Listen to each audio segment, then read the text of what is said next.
गर्मी से तपते रास्ते पर एक प्यासा कुत्ता बेसहारा घूम रहा था। तभी पास ही एक छोटी चिड़िया अपने घोंसले से उड़कर आई। उसने अपनी चोंच से तालाब का पानी भर भर कर कुत्ते के मुंह में टपकाना शुरू किया। कुत्ता हैरान था।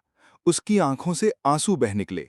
वो समझ गया कि इस छोटी सी जान ने उसकी जिंदगी बचा ली है। उस दिन से कुत्ता और चिड़िया एक दूसरे के सबसे बड़े दोस्त बन गए, क्योंकि सच्ची दोस्ती वही है जो मुसीबत में काम आए।